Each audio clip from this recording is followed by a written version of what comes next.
ਬੱਚਿਆਂ ਨੂੰ ਲੱਗਾ ਇੱਕ ਗੱਲ ਮੈਂ ਸੁਣਾਣ, ਵੱਡਿਆਂ ਨੂੰ ਸ਼ੌਕ ਤੇ ਉਹ ਵੀ ਪਹਿਚਾਣ।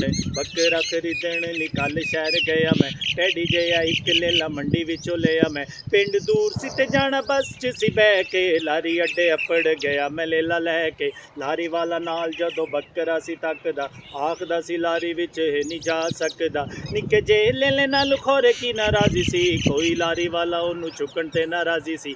ਆਖਰ ਜ਼ੇਨ ਵਿੱਚ ਆਈ ਤਰਕੀਬ, ਮੇਰੀ ਨਾਨੀ ਸੱਸ ਦਾ ਮਕਾਨ ਸੀ ਕਰੀਬ। ਉਹਦੇ ਘਰੋਂ ਉਹਦਾ ਬੁਰਕਾ ਮੈਂ ਚੱਕਿਆ, ਲੇਲੇ ਨੂੰ ਫਿਰ ਉਹਦੇ ਵਿੱਚ ਚੰਗੀ ਤਰ੍ਹਾਂ ਟੱਕਿਆ। ਇੱਕ ਲਾਰੀ ਰੋਕੀ ਕੀਤਾ ਆਰਜ਼ੂ ਮੈਂ ਹਾਲ, 100 ਸਾਲ ਦੀ ਇਹ ਬੁੱਢੀ ਨਾਨੀ ਮੇਰੇ ਨਾਲ, 100 ਸਾਲ ਦੀ ਇਹ ਬੁੱਢੀ ਨਾਨੀ ਮੇਰੇ ਨਾਲ। ਬੱਸ ਦੇ ਕੰਡਕਟਰ ਨੇ ਦੋਵਾਂ ਨੂੰ ਚੜਾ ਲਿਆ, ਨਾਨੀ ਆਪਣੀ ਨੂੰ ਨਾਲ ਸੀਟ ਤੇ ਮੈਂ ਬਾ ਲਿਆ। ਦਿਲ ਵਿੱਚ ਮੰਗੀਆਂ ਦੁਆਵਾਂ ਡਰ ਡਰ ਕੇ, ਰੌਲਾ ਹੀ ਨਾ ਪਾਵੇ ਨਾਨੀ ਮੈਂ ਕਰਕੇ, ਰੌਲਾ ਹੀ ਨਾ ਪਾਵੇ ਨਾਨੀ ਮੈਂ ਕਰਕੇ। ਪਿੰਡ ਆਇਆ ਤੇ ਮੈਂ ਸੀਟ ਉੱਤੋਂ ਉੱਠਿਆ, ਪਿੰਡ ਆਇਆ ਤੇ ਮੈਂ ਸੀਟ ਉੱਤੋਂ ਉੱਠਿਆ। ਨਾਨੀ ਆਨੀ ਲੇਲੇ ਨੂੰ ਮੈਂ ਗੋਦੀ ਵਿੱਚ ਚੁੱਕਿਆ, ਗੋਦੀ ਵਿੱਚ ਲੇਲੇ ਨੇ ਸੀ ਮਹਿੰਗਣੀਆਂ ਕੀਤੀਆਂ। ਵੇਖ ਕੇ ਕੰਡਕਟਰ ਬੋਲਿਆ ਕਿ ਲਾਲਾ ਜੀ, ਨਾਨੀ ਤੁਹਾਡੀ ਦੀ ਵੇਖੋ ਟੁੱਟ ਗਈ ਹੈ ਮਾਲਾ ਜੀ।